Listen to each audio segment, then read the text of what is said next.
Good morning, everyone. I am Kando Angelica Jemima with my group mates Abuan, Renz, Joshua, and Carpio Rian. We're going to present and discuss gene cloning, which is the Unit 5. So, first, let's define what is gene cloning. So, what is gene cloning? It is the process in which a gene of an interest is located and copied or cloned out of a DNA extracted from an organism. When DNA is extracted from one organism, all of its genes is extracted at one time. This DNA, which contains thousands of different genes.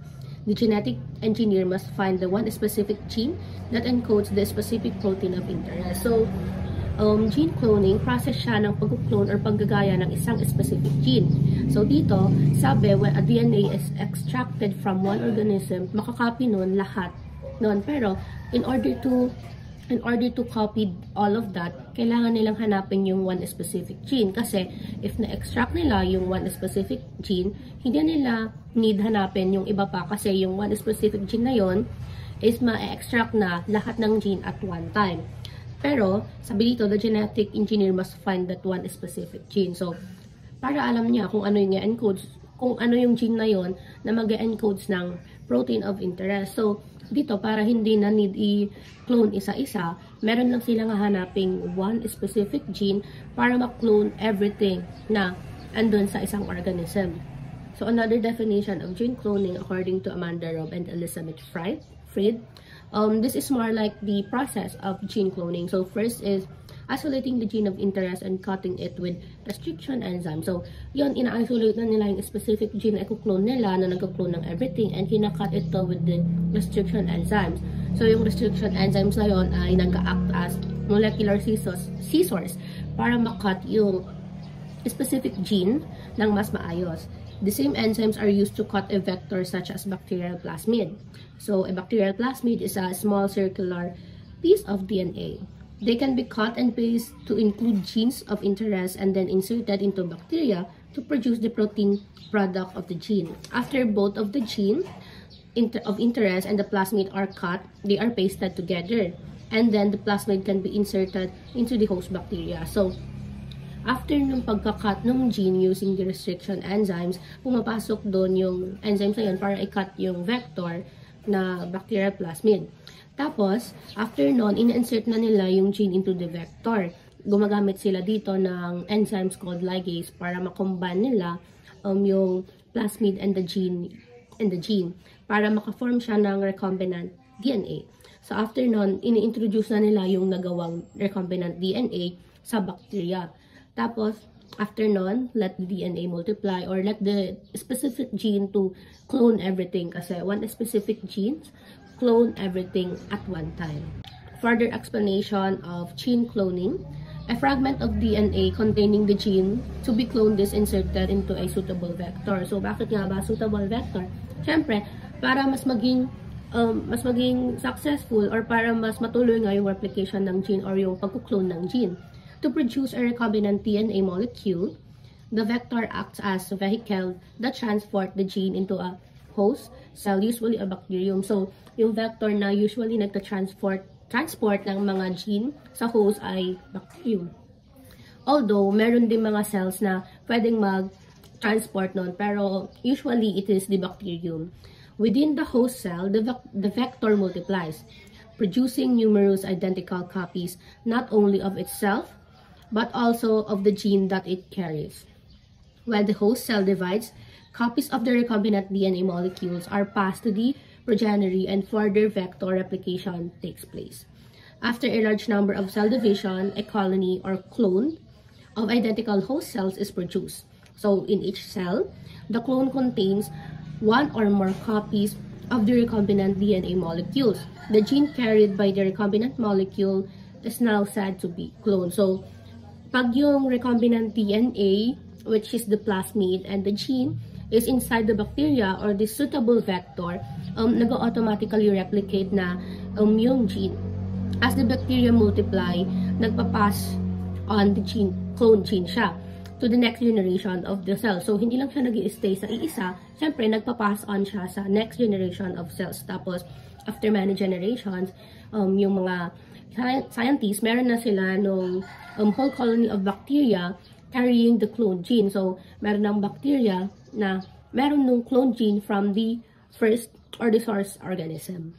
So, let's recall or konting recall lang sa gene cloning requirements, principles, steps, and before going to requirements, principles, steps, and application. So, the production of exact copies of particular gene or DNA sequence using genetic engineering techniques is called gene cloning, which is yung napaliwanag natin kanina.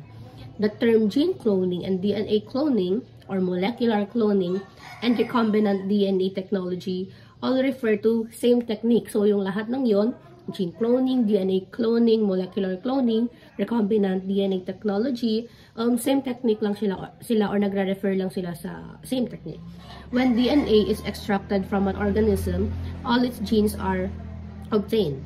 In gene, DNA cloning, a particular gene is copied forming clone. So, sabi nga kanina, if one specific gene is na-extract from an organism, kinu-clone niya na or nire-replicate niya na everything from that organism basta nakita yung one specific gene. Tapos, cloning is one method used for isolation and amplification of gene of interest. So, key points nito, gene cloning is making exact copies of one gene, one specific gene.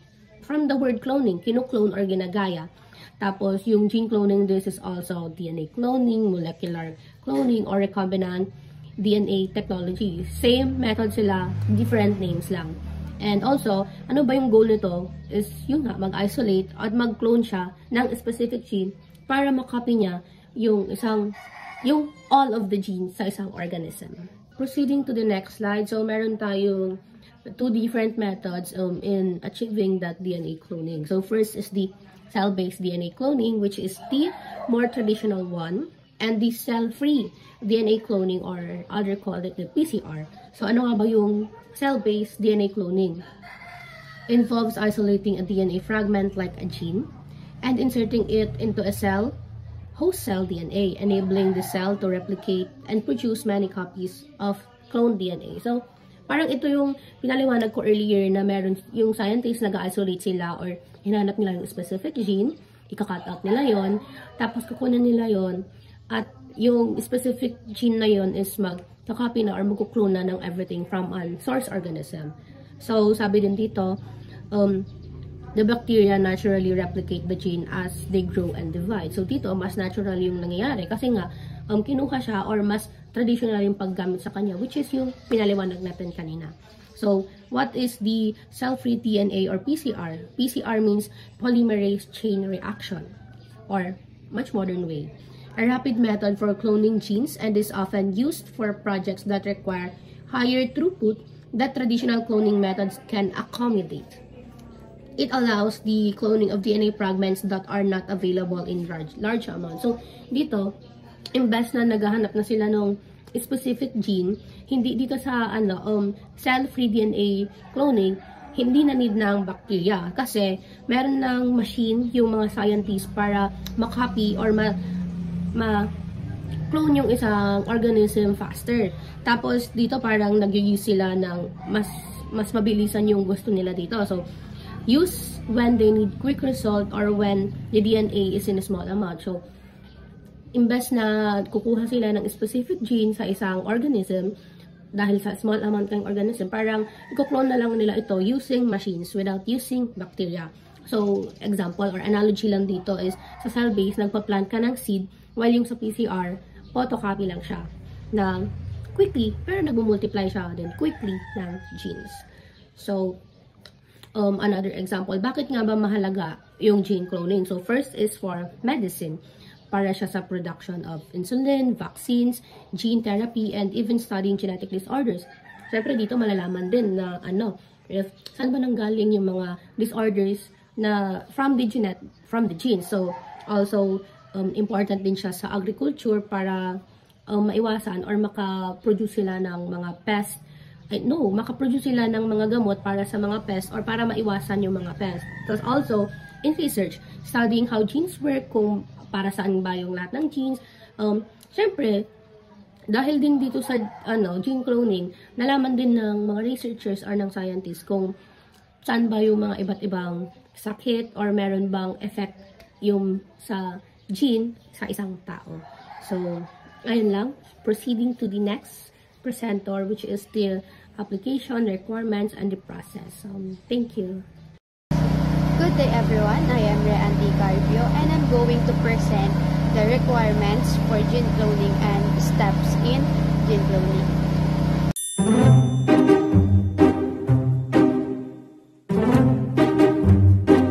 So the first requirement for gene cloning is the DNA fragment containing the desired genes to be cloned. So in this requirement, just talk about the DNA fragment or the gene of interest.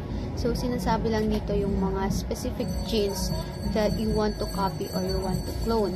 So, the next requirements is the restriction enzymes and the ligase enzymes. So, kapag sinabi na restriction enzymes, these enzymes is also known as the restriction endonucleases. It cuts the DNA at specific sequences called the recognition sites. So, kapag sinabi namang ligase enzymes, DNA ligase is an enzyme that joins two DNA fragments together. So, important siya for inserting the DNA of interest into a vector forming a recombinant DNA. So, the next one is, or the next requirement is the vector. It means to carry, maintain, and replicate clone gene in host cell. So, yung vectors is, example nito is plasmids or viruses. So, vectors are the DNA molecules that carry the genes of interest into the host cells. So, nag-act yung vectors ng carriers of a gene. So, next is, or the last one is the host cell, in which the recombinant DNA can replicate. So, yung host cells is, example nito is bacteria or yeast. So, yung host cells, used siya to replicate and sometimes express the clone genes. So, yung mga cells na yun is na-allow yung recombinant DNA na mag-multiply and mag-express ng gene. So, let's talk about the steps in gene cloning. So, the first one, or the step 1 is yung pagkuha ng DNA fragment or ng gene of interest niya. So, una, kinukuha yung target DNA fragment mula sa isang organisms gamit ang restriction enzymes. So, paulit-ulit ko nang sinabi na yung mga enzymes nga na yun, or yung enzyme na restriction enzyme, is nagsisilbi na parang gunting or siya yung nagka-cut ng mga DNA sa specific na sequence para ma-isolate nga yung gene na gustong clone. So, yung step 2 naman is yung pag-insert ng DNA sa cloning vector. So, kapag nakuha na yung DNA fragment, ilalagay na to sa may isang cloning vector tulad nga ng plasmid. Kanina ko pa sinasabi or yung mga bacteriophage or artificial chromosomes. Ginagamit yung DNA ligase enzymes para idikit yung DNA fragment sa vector. Kaya tinatawag itong recombinant DNA. Tapos yung vector na yon is may origin of replication or ORI para makapagparami sa loob ng isang host cells at may selectable marker genes. Example nito is antibiotic resistance para madaling ma-detect kung alin yung mga recombinant DNA. So, yung step 3 naman natin is yung pag-insert ng recombinant DNA sa may host cells or the transformations. So, kapag nabuo na yung recombinant DNA, ito kailangan ng ipasok sa may host cells tulad ng E. coli bacteria or yeast or mammalian cells. So, yung step 4 naman is the selections and the screening ng transformed cells. So, ito naman is dahil hindi lahat nga ng host cells ay makakatanggap ng recombinant DNA, So, kailangan piliin yung mga successful na transform cells. So, the next step naman is this. Step 5 it is the multiplications of clone genes or protein.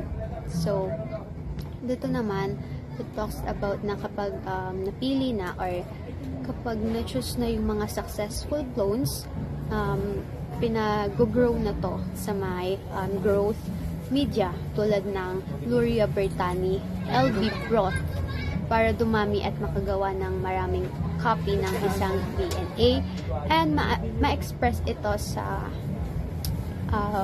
want na protein. So, the next step naman is yung pagkuha ng mga clone DNA or protein.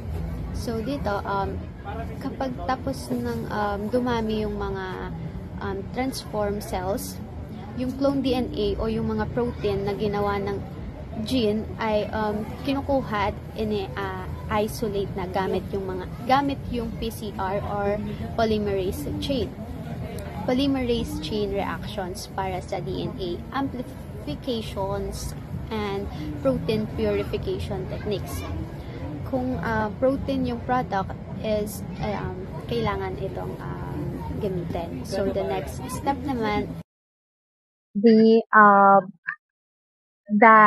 next step or the last step is the purification and application ng mga clone genes or proteins. So, the last stage na to is yung na-clone na DNA or protein ay linis na para magamit sa iba't ibang applications. Tulad ng mga medicines na or yung mga medicines sa paggawa ng insulins, vaccines, at gene therapy. Sa agriculture naman is genetically modified crops. And sa mga scientific research naman is pag-aaral ng mga genetic diseases and treatment development. So, yun lang yung steps ng gene cloning. So, the next video is mas i-explain pa gamit yung may illustration na gagamitin para mas explain ng maayos yung mga steps for gene cloning. Thanks for listening. So, good day everyone. Let me discuss you the process of the gene cloning. Gene cloning, also known as DNA cloning, is the process of creating multiple copies of a specific gene or DNA sequence. This is done by inserting the desired gene into a vector, such as a plasmid, virus, or bacteriophage, which is then introduced into a host organisms, typically a bacterium. Here are some simplified overview of the gene cloning process. First is isolating the gene target, or the desired gene. First is, in isolating a target gene, it involves separating it from a complex mixtures of DNA, often using techniques like restriction enzymes, PCR, or constructing DNA libraries to facilitate further study of manipulation.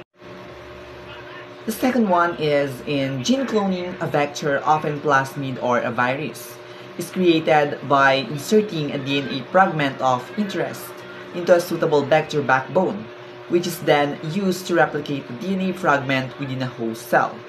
So, what is the cloning vector? A cloning vector is a DNA molecule like plasmid or a virus or a bacteriophage that acts as a carrier to transport a specific DNA segment into a host cell. In this process, it is facilitating cloning or recombinant DNA techniques. And also in vectors are designed to replicate or express the inserted DNA into a sequence within the host. The third process of the gene cloning is the ligation. So, what is ligation? Ligation is the process of joining two DNA fragments by forming a phosphodiesterase bond between the 3-hydroxyl group of one nucleotide and the 5-phosphate group of another, catalyzes the enzyme DNA ligase. In gene cloning, ligation is the process of joining DNA fragments, like a gene interest and a vector plasmid, using the enzyme DNA ligase to form a recombinant DNA molecule, which is essential for creating genetically modified organisms. So why it is important in gene cloning? Ligation is a crucial step in gene cloning because it allows researchers to insert a specific gene or DNA fragment into a vector, like plasmid, to create a recombinant DNA molecule. The fourth process is the transformation of the gene. In gene cloning, transformation is the process where recombinant DNA containing the target gene is introduced into a host cell, typically bacteria, allowing the gene to be replicated and expressed. So in recombinant DNA, this refers to DNA that has been artificially created by combining DNA from different sources, including the target gene and the plasmid, a small circular DNA molecule. So in transformation of the gene, the recombinant plasmid is introduced into the host bacteria, allowing the bacteria to take up the foreign DNA. So how it can be replicated and expressed? In replication and expression, once inside the bacteria, the plasmid containing the target gene replications along with the bacterial DNA, and the gene can be expressed, meaning the bacteria can produce the protein encoded by the gene, and the transformations begin. So let's move on to the fifth process of the gene cloning. It is the selection and screening. So in gene cloning, selection identifies and isolates cells containing the desired recombinant DNA, while screening distinguishes these cells from others by testing for specific traits or markers. So what is the purpose of selection in gene cloning? They isolate and grow only the cells that have successfully taken up the recombinant DNA containing the gene of the interest and exclude those that haven't. So how about the purpose of the screening? In gene cloning, the purpose of screening is to identify the specific recombinant clones that contain the gene of interest from a population of transformed cells. And the last phase or the last process of the gene cloning, a replication. In the gene cloning, a specific DNA fragment, the gene of interest, is replicated by inserting it into a vector like a plasmid, which is then introduced into a host cell, like bacteria, where the vector and the gene are replicated along with the host of the DNA. Why it is useful? Replication is creating multiple copies. Gene cloning allows researchers to obtain large quantities of a specific gene or protein. It is also responsible for the studying of genes. It enables scientists to study the function and regulation of a specific gene. And lastly, it producing the proteins. It can be used to produce medically important proteins such as insulin in large quantities. In replication, the recombinant vectors is replicated along with the host cells of the DNA, resulting in multiple copies of the target one. And that's the end of my report. Thank you.